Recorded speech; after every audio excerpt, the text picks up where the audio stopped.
ஓம் அமிர்தீஸ்வரி நமக. ஓம் நம சிவயா.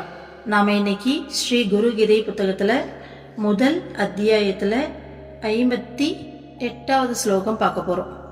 So last வீடியோவில் என்ன பார்த்தோம்? நம்மளுடைய உடலை பற்றி சிவபெருமான் பார்வதி தேவி கிட்ட சொல்லியிருந்தார் இல்லையா? இந்த உடல் கோடிக்கணக்கான கிருமி புழுக்களால் நிறைஞ்சது, மலமூத்திரத்தால் துர்நாற்றத்தோட கூடியது, கபம், ரத்தம், தோல், மாமிசம், இவ்வளோதான் இந்த உடம்பு அப்படின்னு சொல்லி உடலை பத்தி சொல்லியிருந்தாரு. அடுத்தது சம்சார மரத்துல ஏறுறவங்க நரகம் அப்படிங்கிற சமுத்திரத்துல திரும்ப திரும்ப போயிட்டு விழுவாங்க. ஸோ அதிலிருந்து ஜீவன்களை ஆத்மாக்களை கரை ஏத்துறது தான் குரு. அந்த குருவை தான் நான் வணங்குறேன் அப்படின்னு சொல்லியிருந்தாரா? அடுத்தது குருதான் பிரம்மா, குருதான் விஷ்ணு, குருதான் மகேஸ்வரன், குருதான் பரபிரம்மா அப்படின்னு சொல்லிட்டு குரு பிரம்மா குரு விஷ்ணு அந்த ஸ்லோகாவுடைய மீனிங் பார்த்தோமா? கடைசியா அஞ்ஞானத்தால பார்வை இழந்த மாதிரி இருக்க நமக்கு ஞானம் அப்படிங்கிற மைய பூசி அந்த இழந்த பார்வையை ஒளிப்பெற செய்யற குருவுக்கு நமஸ்காரம் அப்படின்ற மாதிரி பார்த்து முடிச்சோமா? சிவபெருமான் சொல்றாரு, அந்த குருவுக்கு தான் நமஸ்காரம் பண்ணிட்டு இருக்க அப்படின்னு சொல்லி பார்வதி தேவி கிட்ட சொல்லிட்டு இருக்கிறதா பார்த்தோமா? சோ இன்னைக்கு 58வது ஸ்லோகம் பார்க்கலாம். அகண்ட மண்டலாகாரம் வியாப்தம் ஏன சராசரம் தத்பதம் தர்ச்சிதம் ஏன தஸ்மை ஸ்ரீ குரவே நமஹ. இடைவெளியின்றி சராசர பிரபஞ்சம் முழுவதும் எதனால் நிறைந்திருக்கிறதோ அதன் உண்மையை தத் எனும் பதத்தால் காட்டி தந்த ஸ்ரீ குருவிற்கு நமஸ்காரம். சோ என்ன சொல்றாங்க பாருங்க, இடைவெளியின்றி, இந்த வார்த்தையை நம்ம கவனிக்கணும். இடைவெளியின்றி சராசர பிரபஞ்சம் முழுவதும் எதனால் நிறைந்திருக்கிறதோ, சோ ஒரு சின்ன கேப் கூட இல்லாம, அந்த இடைவெளியே இல்லாம அண்ட சராசரம், இந்த உலகம் மட்டும் இல்ல, ஒட்டுமொத்த பிரபஞ்சம் முழுக்க. சோ எத்தனையோ கோள்கள் இருக்கு, எத்தனையோ பால்வெளி அண்டங்கள் இருக்கு, எத்தனையோ உலகங்கள் இருக்கு இல்லையா? சோ நிலா, சூரியன் சொல்லிட்டு எல்லாத்துலயும் ஒட்டுமொத்த பிரபஞ்சம் முழுக்க இடைவெளி இல்லாம நிறைஞ்சிருக்காமா. ஓகேங்களா? சோ எதனால் நிறைந்திருக்கிறதோ அதன் உண்மையை தத் எனும் பதத்தால் காட்டி தந்த ஸ்ரீ குருவிற்கு நமஸ்காரம்னு சொல்றாரு. சோ இந்த தத் அப்படின்னா என்ன? தத்துவமசி. அடுத்து இந்த 3 ஸ்லோகாவும் சோ இந்த தத்துவமசியை பத்தி தான் வருது. ஓகேங்களா? சோ ஃபர்ஸ்ட் ஸ்லோகா தத்து, அடுத்தது துவம், அடுத்தது அசி அப்படின்னு சொல்லி பிரிச்சு சொல்லியிருக்காங்க. ஓகேங்களா? சோ ஃபர்ஸ்ட் இந்த ஸ்லோகா பார்க்கலாம். தத்துவமசி அப்படின்னா என்னன்னா, தத் அப்படின்னா கடவுள். ஓகேங்களா? துவம்னா நீ, மசி அப்படின்னா நீயே அதுவா இருக்கிற, அதாவது இருக்கிறாய் அப்படின்ற மீனிங்ல வருது. ஓகேங்களா? சோ நீ, தத்னா கடவுள், துவம்னா நீ, ஓகேங்களா? அசினா இருக்கிறாய். சோ கடவுளா நீயே இருக்க அப்படிங்கறது அதோட மீனிங். ஓகேங்களா? ஸோ இது நல்லா டீப்பாக எக்ஸ்பிளைன் பண்ணும்போது புரியும் உங்களுக்கு. ஸோ ஃபர்ஸ்ட் இந்த தத் அப்படிங்கிறதுக்கு என்ன சொல்றாங்க அப்படின்றத பார்ப்போம். நம்ம என்ன சொன்னோம்? தத்னா அது கடவுள் அப்படின்ற மாதிரி சொன்னோமா? ஸோ இந்த கடவுள், அந்த இறை சக்தி தான் இந்த ஒட்டுமொத்த பிரபஞ்சம் முழுக்க இடைவெளி இல்லாம நிறைஞ்சிருக்குன்னு சொல்றாங்க. அதுதான் சிம்பிளா சொல்லணும்னா இந்த ஸ்லோகாவோட மீனிங். சரிங்களா? அது எப்படி நிறைஞ்சிருக்குன்னு சொல்லி நம்ம யோசிக்கலாமா? எல்லாருமே சொல்றாங்க கடவுளை தவிர இங்க எதுவுமே கிடையாது, இங்க எல்லாமே கடவுள் தான், எல்லாத்துலயுமே கடவுள் தான் இருக்காரு. அசையும் பொருள், அசையாத பொருள்ல இருந்து ஜீவராசிகள் எல்லா பொருள்லயும் கடவுள் நிறைஞ்சு இருக்காருன்னு சொல்றாங்க. ஆனா எப்படி நிறைஞ்சு இருக்காரு? இங்க நம்மளை தாண்டி நாம இருக்கோம், நம்ம கண்ணில் பாக்குற பொருட்கள்லாம் இருக்கு, நம்மளை சுத்தி மனிதர்கள், விலங்குகள், பறவைகள் எல்லாத்தையும் இதெல்லாம் நம்ம கண்ணால பாக்குற விஷயங்கள். இதை தாண்டி ஏதோ ஒரு சக்தி இங்க இருக்கு அப்படிங்கறத நம்மளால உணர முடியுது இல்ல? அந்த சக்தியால தான் இங்க காத்தடிக்குது, அந்த சக்தியால தான் இங்க மழை பெய்யுது, அந்த சக்தி தான் நம்ம உடலுக்குள்ள, நம்ம உடம்புக்குள்ள செய்யற வேலைகள்லாம் நம்மளாம் செஞ்சுட்டு இருக்கோம். சொல்லுங்க, சாப்பிடுறோம் பசி எடுத்தா. மற்றபடி அதை எனர்ஜியா கன்வெர்ட் பண்றது எது? ஏதோ ஒரு சக்தி நமக்கு மேல, நம்மள மீறி ஒரு சக்தி இங்க இருக்கு. அந்த சக்தி தான் இந்த ஒட்டுமொத்த உலகத்தையும் இயக்கிக்கிட்டு இருக்கு அப்படின்னு சொல்லி நம்மளால உணர முடியுது இல்லையா? சோ அந்த சக்தி தான் இந்த பிரபஞ்சம் முழுக்க வியாபிச்சிருக்கு. அந்த சக்திய ஒரு சின்ன எக்ஸ்பிரிமெண்ட் மூலமா நம்ம உணரலாமா? இப்போ நாம இறை சக்தியை உணர போறோம். இந்த பிரபஞ்சம் முழுக்க எந்த சக்தியால நிறைஞ்சு இருக்கோ அந்த சக்தியை உணர போறோம். எப்படி இந்த பிரபஞ்சம் முழுக்க அது நிறைஞ்சிருக்கு, நமக்கு மேலே ஒரு சக்தி இருக்குது, எவ்வளோ பெரிய விஷயம் இல்லையா? ஸோ அதை உணர போகிறோம். ஸோ நீங்கள் அடுத்து ஒரு 5 மினிட்ஸ் ஃப்ரீயாக இருக்க மாதிரி பார்த்துக்கோங்க. எந்த ஒரு வேலையும் செஞ்சுக்கிட்டு இதை கேட்க வேண்டாம், சரிங்களா? ஸோ 5 மினிட்ஸ் ஃப்ரீயாக இருக்க மாதிரி பார்த்துக்கோங்க. ஸோ ஒரு இடத்துல கம்ஃபர்ட்டாக வந்து உட்காந்துக்கிட்டு வீடியோ கண்டினியூ பண்ணுங்கள், வீடியோ பாஸ் பண்ணிவிடுங்க. ஸோ கம்ஃபர்ட்டாக வந்து உட்காந்துக்கோங்க. உட்காந்துட்டு உங்கள் 2 கையையும், ஓகேங்களா, சமானம் போட்டு உட்காந்துக்கோங்க. உங்களுடைய 2 கையையும், இப்போ உங்கள் கையில் ஒரு குழந்தை கொடுத்தா, ஒரு கை குழந்தை கொடுத்தா எப்படி வாங்குவீங்க? இப்படி கையை 2 கையை நீட்டி வாங்குவோம் இல்லையா? ஸோ அந்த மாதிரி 2 கையும் அழகாக இப்படி நீட்டிக்கோங்க, ஓகேங்களா? ரொம்ப நீட்ட வேண்டாம். இந்த நம்மளோட உள்ளங்கை எப்படி வைக்கணும் அப்படிங்கிறதுக்காக மட்டும்தான் அதை சொல்கிறேன். கையை மடக்கியே நீங்கள் வந்துட்டு நீட்டிக்கலாம். உங்கள் பக்கத்துலேயே இந்த 2 கையை இப்படி நீட்டின மாதிரி வச்சுக்கோங்க, ஓகேங்களா? வச்சுக்கிட்டு கண்ணை மூடிக்கோங்க, சரிங்களா? கண்ணை மூடிக்கிட்டு நாம் இப்போ இறைவனை உணர போகிறோம் அப்படிங்கிற அந்த ஒரு கான்ஷியஸ்னஸ்க்கு வாங்க, ஓகேங்களா? ஸோ கண்ணை மூடிக்கிட்டு உங்கள் கையை நல்லா நான் சொல்கிற இன்ஸ்ட்ரக்ஷன் கேளுங்க. ஃபஸ்ட்டு சுண்டு விரல், அடுத்தது மோதிர விரல், அடுத்து அந்த நடு விரல், அடுத்து ஆள்காட்டி விரல். ஒவ்வொன்றா இப்படி மடக்குனா எப்படி, ஓகேங்களா? மொத்தத்தையும் ஒன்றா, இப்போ இப்படி வா அப்படின்னா 4 விரலையும் சேர்த்து நம்ம இப்படி வா சொல்லி கூப்பிடுவோமா? அப்படி இல்லாமல் ஒரு விரலாக இப்படி உள்ளே வர மாதிரி, ஓகேங்களா? அந்த மாதிரி அசைச்சிக்கோங்க. அசைச்சிக்கிட்டு இறை சக்தியை உணர போகிறீங்க. கண்ணை மூடி இறைவன்கிட்ட பிரார்த்தனை பண்ணுங்க.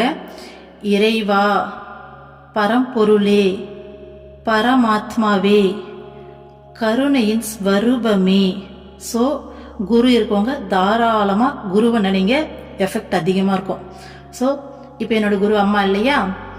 அம்மா, அன்பின் ஸ்வரூபமே, எனக்கு உங்களை உணரணும்னு சொல்லி ரொம்ப ஆசையாக இருக்குது. ஸோ என்னோட கைகளில் நீங்கள் வாங்க அப்படின்னு சொல்லி கூப்பிடுங்க. உங்களுடைய பெரும் கருணையை கொண்டு, உங்களுடைய தயவால் எனக்கு உங்களை உணரணும்னு ஆசையாக இருக்குது. என்னோட கைகளில் உங்களுடைய சக்தியை நான் உணரணும் அப்படின்னு சொல்லி நான் சொன்ன மாதிரி இந்த விரல்களை அப்படியே லேசாக ஒரு அசைச்சிக்கிட்டே இருங்க. ஸோ கையை இந்த மாதிரி அந்த விரல்களை ஷேக் பண்ணிக்கிட்டே மனசார உங்கள் இஷ்ட தெய்வத்தை கூப்பிடுங்க, குருவை கூப்பிடுங்க. நல்லா பணிவாக அன்பாக கூப்பிடுங்க. நான் உங்களை உணரணும்னு எனக்கு ஆசையாக இருக்குது. உங்களோட சக்தி, உங்களோட எனர்ஜி என்னோட கையில் நீங்கள் காமிங்க. நீங்களே இறங்கி வாங்க, நான் உங்களை இப்போ உணரணும் அப்படின்னு சொல்லி ஒரு ஃபியூ செகண்ட்ஸ் அப்படியே அசைச்சிக்கிட்டே கேளுங்க பார்ப்போம்.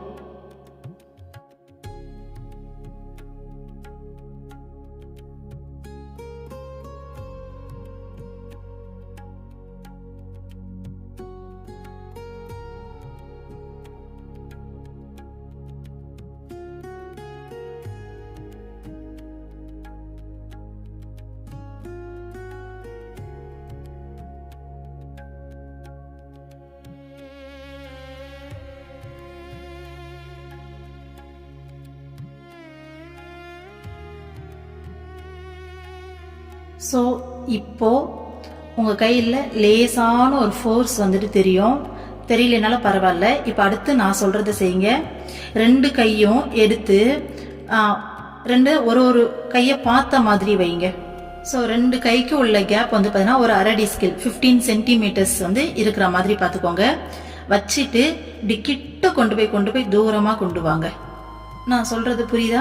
ஒரு 1/2 ஸ்கேல் நடுவில் இருக்கிற அளவுக்கு கேப் வச்சுட்டு அந்த கேப்லேருந்து கிட்ட போகணும். ஆனால் டச் பண்ணக்கூடாது கை, சரிங்களா? ஒரு கொஞ்சம் கேப் வச்சு திரும்ப அதே கேப், அதே மாதிரி 1/2 ஸ்கேல் அளவுக்கு அந்த தூரத்துக்கு வந்துடும். அது மாதிரி 2 கையும் ஆப்போசிட்டில் ஒன்று பார்த்த மாதிரி கிட்ட கொண்டு போயிட்டு தூரமாக கொண்டு வாங்க. இது ஜஸ்ட் ஒரு ஃபியூ செகண்ட்ஸ் பண்ணுங்க.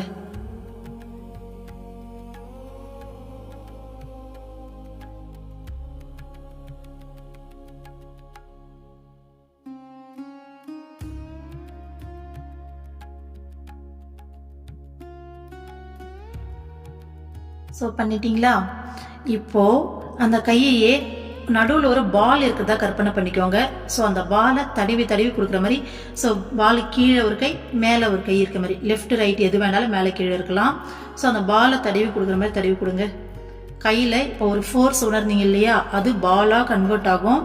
ஸோ எனர்ஜி பால் உங்கள் கையில் உங்களால் ஃபீல் பண்ண முடியும்.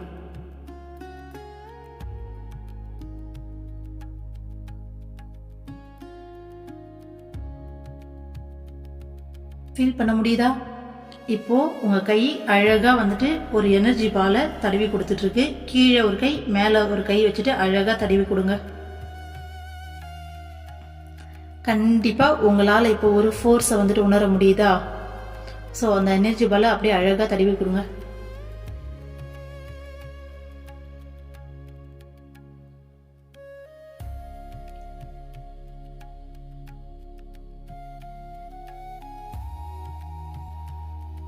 இப்போ ஒரு எனர்ஜி பால் வந்து உங்களால் நல்லா ஃபீல் பண்ண முடியுது இல்லையா உங்க கைகள்ல? ஸோ இதுதான் இறை சக்தி. ஓகேங்களா? சரி, இப்போ இந்த எனர்ஜி பால் கிட்ட இப்போ நீங்க கேட்டதால இறைவன் சக்தி ரூபத்துல உங்ககிட்ட வந்திருக்கார். சரிங்களா? ஸோ இதுகிட்ட உங்களுக்கு வேணும்ன்றத அப்படியே பிரார்த்தனை பண்ணிக்கோங்க. பிரார்த்தனை பண்ணிட்டு அந்த எனர்ஜி பால் எடுத்து அப்படியே உங்க உச்சம் தலையில அப்படியே உள்ள போற மாதிரி அப்படியே வந்து விஷுவல் பண்ணிட்டு அப்படியே உங்க உச்சந்தலையில எடுத்துன்னு போய் வச்சு இதை வந்து அப்படியே இந்த மெடிடேஷனை முடிச்சுக்கோங்க.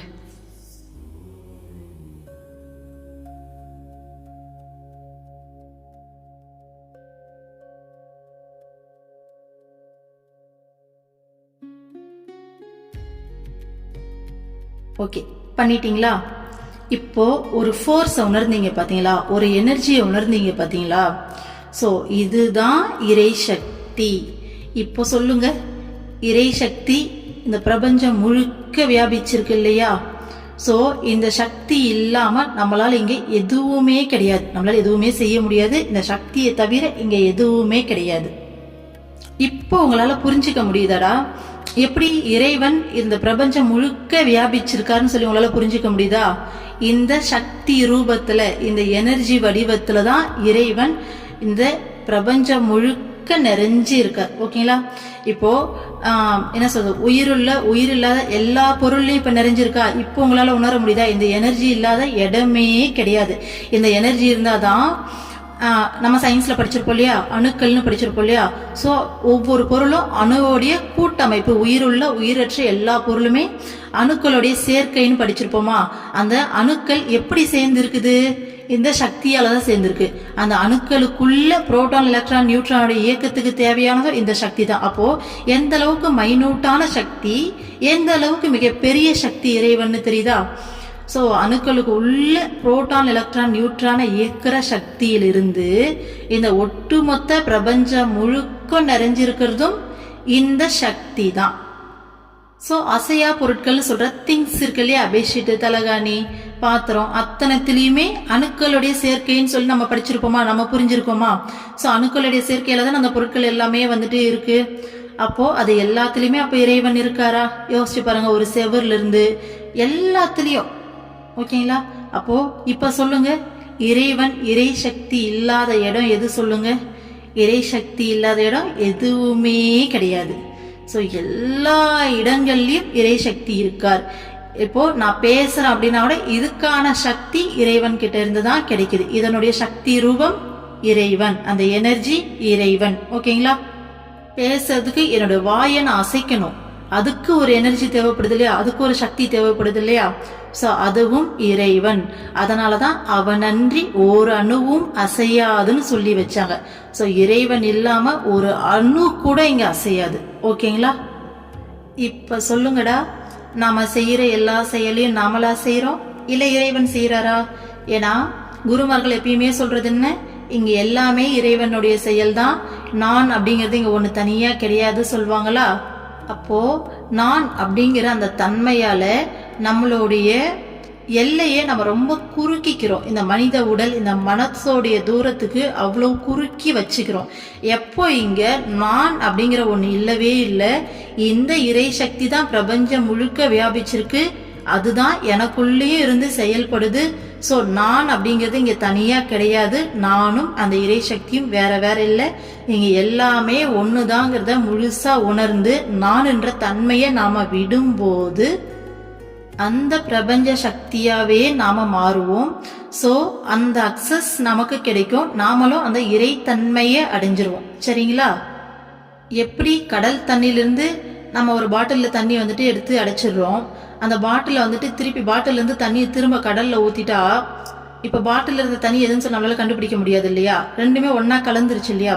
ஸோ அப்போ அந்த பாட்டில் தான் வந்து பார்த்தீங்கன்னா நான் என்ற தன்மை. எப்போ அந்த நான் என்ற தன்மையை நம்ம விட்டுட்டு வெளியில வரோமோ அப்போ நாம அந்த இறைத்தன்மையோட கலந்துருவோம். ஓகேங்களா. ஸோ அதனால தான் அந்த தத்துவமசி அப்படிங்கிற வார்த்தைக்கு நீயே அதுவாக இருக்கிறாய் அப்படின்றாங்க. சரிங்களா. ஸோ நாம வேற, இறைவன் வேற கிடையாது. இங்க மொத்தமே இறை சக்தி மட்டும்தான். ஓகேங்களா.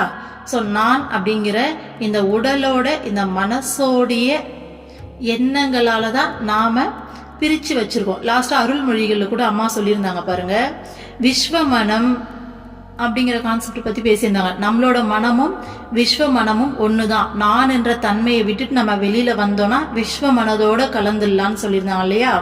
ஸோ இதுதான் அந்த கான்செப்ட். ஓகேங்களா. ஸோ இந்த எனர்ஜியை, இந்த சக்தியை தான் நாம பல ரூபங்கள்ல வழிபடுறோம். இப்ப ஏன் கடவுள் எல்லாம் ஒண்ணுதான், சோ நாம தான் தனித்தனி ரூபத்துல பிரிச்சு வச்சிருக்கோம் நம்மளுடைய வசதிக்காக. நமக்கு எந்த ரூபத்துல நமக்கு வழிபட பிடிச்சிருக்கோ அந்த ரூபத்துல நம்ம வச்சு நம்ம வணங்கிட்டு இருக்கோம்னு சொல்லுவோம் இல்லையா. அந்த கான்செப்ட் இப்ப புரியுதா. ஏன்னா இந்த பிரபஞ்சம் முழுக்க வியாபிச்சிருக்கிறது இந்த சக்தி மட்டும்தான், இந்த எனர்ஜி தான்.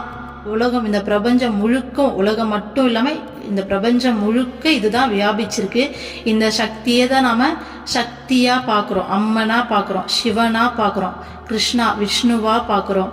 ஓகேங்களா. அல்லாவா பாக்குறோம், புத்தரா பாக்குறோம், இயேசுவா பாக்குறோம், ஜீசஸா, சாய்பாபாவா பாக்குறோம், முருகரா பாக்குறோம், விநாயகரா பாக்குறோம். ஸோ ரூபங்கள் வேற வேற வேற. ஓகேங்களா. ஆனா இங்க இருக்கிற சக்தி ஒண்ணுதான்.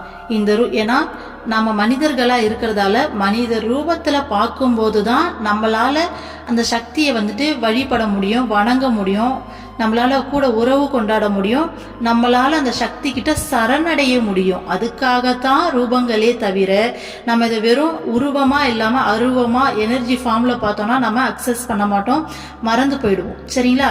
இதே வந்துட்டு ஒரு உருவத்துல வச்சு பார்க்கும்போது நம்ம எங்க போகும்போதும் ஈஸியா ஞாபகம் வச்சுக்கிட்டு நம்மளால உறவாட முடியும். அதுக்காக தான் ரூபங்கள். ஓகேங்களா. இறைவன் நினைச்சா எந்த ரூபம் வேணுமானாலும் எடுக்க முடியும். இந்த இறை சக்தி எந்த ரூபம் வேணாலும் எடுக்க முடியும். எப்படி ஒரு பர்சன் வீட்டில் ஹஸ்பண்டுக்கு வந்துட்டு ஒய்ஃபா இருக்க முடியுது, குழந்தைங்களுக்கு அம்மாவா இருக்க முடியுது, மாமியாருக்கு வந்து பார்த்தீங்கன்னா மருமகளா இருக்க முடியுது, ஒரு அண்ணனுக்கு தங்கச்சியா இருக்க முடியுது, ஒரு தங்கச்சிக்கு அக்காவா இருக்க முடியுது, ஸோ அப்பா அம்மாவுக்கு பொண்ணா இருக்க முடியுது, வெளியில வேலைக்கு போனா ஒரு டீச்சரா இருக்க முடியுது பசங்களுக்கு. ஓகேங்களா. அப்போ ஒரு பர்சன் ஒண்ணுதான், ஆனா எத்தனை ரோல் அவங்களால பண்ண முடியுது. அந்த மாதிரி இங்க இறை சக்தி ஒண்ணுதான். இத்தனை உருவங்கள்ல நமக்கு எந்த விதத்துல எப்படி சொல்றது, ஒவ்வொருத்தருக்கும் ஒவ்வொரு டேஸ்ட் இல்லையா. ஒரு ட்ரெஸ் கடைக்கே போறோம், ஒரே ட்ரெஸ்ஸா எல்லாருக்கும் பிடிச்சிருக்கு, அவங்கவுங்க டேஸ்ட் மாறுது இல்ல. அந்த மாதிரி ஸோ அவங்கவுங்க டேஸ்டுக்கு ஏற்ற மாதிரி பார்த்து வணங்கி வந்து இறைவனை அடையட்டும் அப்படிங்கிறதுக்காக தான் இந்த உருவங்களே தவிர வேற வேற கடவுள் இங்க கிடையாது. சோ கிளியரா. எப்படி இறை சக்தி இந்த உலகம் முழுக்க வியாபிச்சிருக்கு, எந்த விதத்துல நாமளும் இந்த இறை சக்தியும் வேற வேற கிடையாது, ரெண்டுமே ஒண்ணுதான். அதே மாதிரி உருவங்கள் தான் வேற, இறை சக்திங்கிறது ஒண்ணுதான் அப்படிங்கிற 3 கான்செப்டும் புரிஞ்சதா. அடுத்த ஸ்லோகா போலாமா.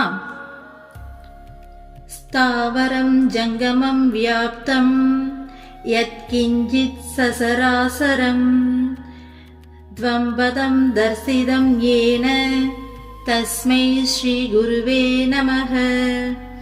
அசைவனவும்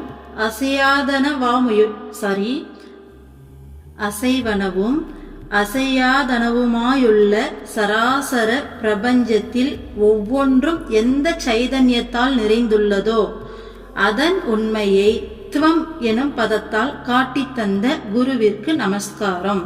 சோ ஃபர்ஸ்ட் தத்து பத்தி சொன்னாங்களா, அடுத்து தத்துவத்துல இப்போ துவம் அத பத்தி சொல்றாங்க. சோ துவம்ல என்ன சொல்றாங்க, இந்த உலகம் ஃபுல்லா, இந்த பிரபஞ்சம் ஃபுல்லா அசையும் பொருளும் அசையாத பொருட்களும், சோ அசையக்கூடிய இந்த உயிரினங்களா இருக்கிறதும் சரி, அசையாம திங்ஸா இருக்கிற எல்லா விஷயங்களும், சராசர பிரபஞ்சம் ஒவ்வொன்றும் எந்த சைதன்யத்தால நிறைஞ்சிருக்கோ அந்த சைதன்யம் தான் இப்ப நம்ம சொன்ன அந்த எனர்ஜி. ஓகேங்களா. நம்ம ஃபீல் பண்ணோம் இல்லையா. சோ அந்த சைதன்யத்தால நிறைந்துள்ளதோ அந்த உண்மையை துவம் என்னும் பதத்தால் காட்டி தந்த ஸ்ரீ குருவிற்கு நமஸ்காரம். ஸோ தத்துவத்துல இந்த துவம், இந்த வேதங்கள்லாம் இந்த மாதிரி சொல்லுவாங்க, தத்துவமசி அப்படின்னு சொல்லிட்டு அதை பத்தி சொல்றாங்க. ஓகேங்களா? ஸோ ஃபர்ஸ்ட் என்ன சொன்னாங்க, தத்துனா என்ன சொன்னாங்க, இடைவெளி இல்லாம இந்த பிரபஞ்சம் முழுக்க எதனால நிறைஞ்சிருக்கோ அத தத்துன்னு சொன்னாங்க. அடுத்தது அசையக்கூடியவை அசையாதவைன்னு சொல்லி பிரபஞ்சத்துல ஒவ்வொன்றும் எந்த சைதன்யத்தால நிறைஞ்சிருக்குதோ சோ அத துவம்னு சொல்றாங்க. இப்போ தத்துவம் பார்த்தாச்சா, அடுத்தது அசி. ஓகேங்களா? நம்ம இதுதானே சொன்னோம், அசைகிற பொருள் அசையாத பொருள் எல்லாத்துலயும் அந்த எனர்ஜி எந்த ஃபார்ம்ல இருக்கு அப்படிங்கறத சொன்னோம் இல்லையா? அடுத்தது பாருங்க, சின்மயம் வியாபி யத் சர்வம் தைலோக்கியம் சசராசரம் அசித்வம் தர்ச்சிதம் ஏன தஸ்மை ஸ்ரீ குருவே நமக. சராசரத்தோடு கூடிய மூ உலகும் எதனால் நிறைந்துள்ளதோ, ஜீவாத்மா பரமாத்மா ஐக்கியமானதும் அறிவுமயமானதுமான அந்நிலையை அசி என்னும் பதத்தால் காட்டி தந்த ஸ்ரீ குருவிற்கு நமஸ்காரம். சோ இந்த பிரபஞ்சத்தை 3 உலகங்களா பிரிப்பாங்களா? நம்மளுடைய இந்த இந்து புத்தகங்கள்ல, சமய புத்தகங்கள்ல பார்த்தா தெரியும், 3 உலகங்களா பிரிச்சிருப்பாங்களா? ஒன்று நம்ம வாழற இந்த பூலோகம், மண்ணுலகம். அடுத்தது தேவர்கள் வாழக்கூடிய தேவலோகம், விண்ணுலகம்னு சொல்லுவாங்க. அடுத்தது பாதாள லோகம்னு ஒண்ணு சொல்லுவாங்க இல்லையா? சோ இதுல 3ஆ பிரிப்பாங்க. நாம இந்த பிறப்பு இறப்பு சக்கரத்துல இருக்க நாம வந்துட்டு இந்த உலகத்துல வந்துட்டு வந்து எக்ஸ்பீரியன்ஸ் பண்ணி போவோம். இதுல நம்ம இறந்த பிறகு ஆத்மாவா இருக்கும்போது 7 நிலையா பிரிப்பாங்க. சோ ஃபர்ஸ்ட் 4 நிலையில் இருக்கவங்க கீழ்நிலை, அவங்க வந்து பாத்தீங்கன்னா பாதாள லோகத்துக்கு போவாங்க அப்படின்ற மாதிரிலாம் சொல்லுவாங்க. 5க்கு மேல சொர்க்கத்துக்கு போவாங்கன்னு சொல்லுவாங்களா? சோ அந்த மாதிரி தேவலோகம், பூலோகம், இந்த மண்ணுலகம், பாதாள லோகம், இந்த 3 உலகத்திலையும் எதனால நிறைஞ்சிருக்கோ, ஓகேங்களா? சோ ஜீவாத்மா பரமாத்மா ஐக்கியமானதும் அறிவுமயமானதும் ஆன அந்நிலையை அசி என்னும் பதத்தால் காட்டி தந்த ஸ்ரீ குருவிற்கு நமஸ்காரம்னு சொல்றாங்க. சோ என்ன சொல்றாங்க, இந்த 3 உலகங்களும் எதனால நிறைஞ்சிருக்கோ, சோ அதுதான் இந்த 3 உலகங்களும் எதனால நிறைஞ்சிருக்கு, அந்த இறை சக்தியால நிறைஞ்சிருக்கு. ஓகேங்களா? ஜீவாத்மா பரமாத்மா ஐக்கியமானதும் அப்படின்னா, சோ ஜீவாத்மாவான நாம வேற கிடையாது, இறைவன் வேற கிடையாது. சோ 2 பேருமே ஒண்ணுதான் சொல்லி பார்த்தோம் இல்லையா? சோ இறை சக்தி நமக்குள்ளே இருக்கு, நான் அப்படிங்கிற தன்மையால தான் நாம பிரிஞ்சு நிக்கிறோம்னு சொல்லி பார்த்தோம் இல்லையா? அப்போ அந்த நான் அப்படிங்கிற தன்மையிலிருந்து நாம வெளியில வரும்போது ஜீவாத்மா பரமாத்மா ஐக்கியம் நடக்குமா? அததான் அறிவு மயமானது. மகான்கள்லாம் அந்த அறிவு மயமானதுல தான் எப்பயுமே அந்த லயிச்சு இருக்காங்க இல்லையா? சோ அததான் சொல்றாங்க, அந்த நிலையை தான் அசின்னு சொல்றாங்க. ஓகேங்களா? அத நம்ம ஃபர்ஸ்டே சொன்னோம் இல்லையா? தத்னா கடவுள், துவம்னா வந்துட்டு நாம நீ அப்படிங்கிற பொருள் வருது, அசி அப்படிங்கிறது நீயே அதுவாக இருக்கிறாய் அப்படின்னு சொன்னோமா? சோ அது அப்படி சொல்லும்போது நமக்கு சிம்பிளா புரியுது இல்லையா? சோ அதுதான். ஓகேங்களா? இதுதான் தத்துவமசி. இத காட்டி கொடுத்த ஸ்ரீ குருவிற்கு நமஸ்காரம்னு சொல்றாரு. ஓகேங்களா? நம்ம லைஃபே எடுத்துக்கோங்க, குரு அப்படிங்கிறவங்க உள்ள வர்றதுக்கு முன்னாடி இது எதையாச்சும் நமக்கு தெரியுமா?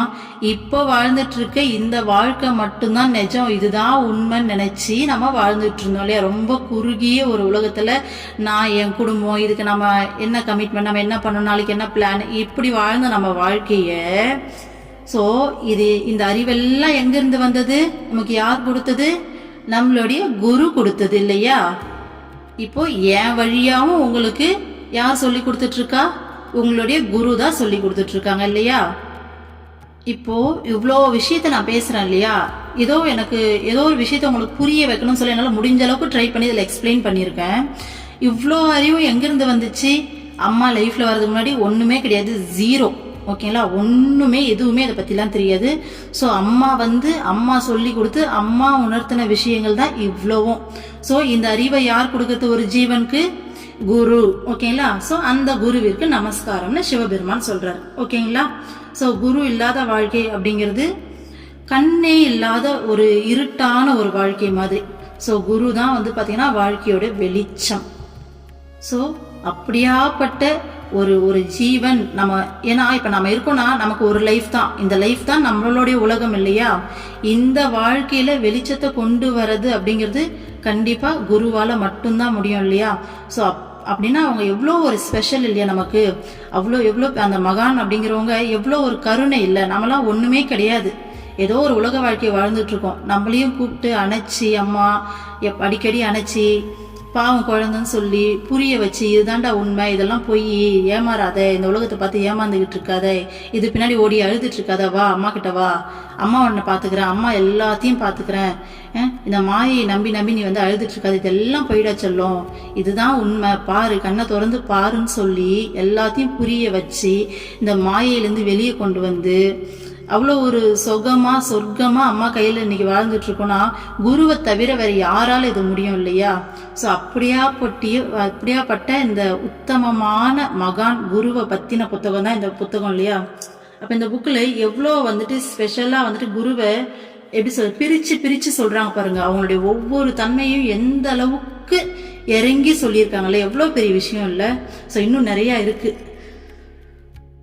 ஸோ அப்படியாப்பட்ட குருவுக்கு கண்ணை மூடி மனசார நன்றி சொல்லிட்டு நாம் இந்த வீடியோவை முடிச்சுக்கலாம். அம்மா செல்லம், இந்த உலகத்தில் திசை தெரியாத படகு மாதிரி, ஓகேங்களா? ஒரு காட்டில் தனி தீவுக்குள்ள ஒரு குழந்தை தொலைஞ்சு போனால் எப்படி வந்து அது வந்துட்டு கஷ்டப்படுமோ, அந்த மாதிரி இந்த உலக வாழ்க்கையில் சிக்கிக்கிட்டு திசை தெரியாத படகு மாதிரி போயிட்டு இருந்த என்னோட வாழ்க்கையில் நீ வந்து அந்த பிரபஞ்ச சக்தியோட கைகளில் அப்படியே எங்களை அப்படியே ஒரு குழந்தையா தூக்கிக்கிட்டு இன்னைக்கு அவ்வளோ பாதுகாப்பில் உண்மையை காமிச்சு, உண்மையை புரிய வச்சு, ஒவ்வொரு செகண்டும் எங்களை டேக் கேர் பண்ணி எங்களை அப்படி பார்த்துக்கிட்டு வாழ்க்கைனா எப்படி வாழணும்னு சொல்லி கொடுத்துக்கிட்டு ஒரு செகண்ட் விடாமல் எங்களை அப்படியே கவனித்து ஒவ்வொரு இடத்துலையும் எங்களை திருத்தி எங்களை பாதுகாத்து எங்களை அப்படி பத்திரமா பார்த்து எங்களை கூட்டிகிட்டு போகிற இல்லைம்மா? ஒரு ரூபத்துலையாமா எங்களை பாதுகாக்கிற? அப்பாவா வர, அம்மாவா வர, ஹஸ்பண்டாக வர, எல்லா ரூபத்துலையும் வர, வெளியில் யாரை வேணாலும் ஆக்டிவேட் பண்ணி எங்களுக்கு வந்து பாதுகாப்பு கொடுக்குற, எங்களை அப்படி பார்த்துக்கிற, எங்களுக்கு அவ்வளோ விஷயம் சொல்லித்தர, எவ்வளோ பெரிய கருணைமா உனக்கு. ஏன்னா உனக்கு எவ்வளோ குழந்தைங்க இருக்காங்க இல்லையா? ஸோ அவ்வளோ குழந்தைங்க இருந்தாலும் நீ கொஞ்சம் கூட சலிக்காம இன்னும் எல்லாரையும் அக்சஸ் பண்ணிக்கிட்டே இருக்கம்மா. இந்த உலகத்தில் நாங்களாம் ஒரு தூசு துரும்பு கூட கிடையாது, எங்களையும் வந்துட்டு என்னோட குழந்தைன்னு சொல்லி அள்ளி அணைச்சிக்கிட்டு டேக் கேர் பண்ணுற பத்தியம்மா. உன் கருணையை வந்துட்டு நான் என்னன்னு சொல்கிறது? நன்றிம்மா, நன்றி. தேங்க்யூம்மா, தேங்க்யூம்மா. லவ் யூம்மா, தேங்க்யூ. ஓம் அமிர்தீஸ்வரி நமக. ஓம் நம சிவாயா.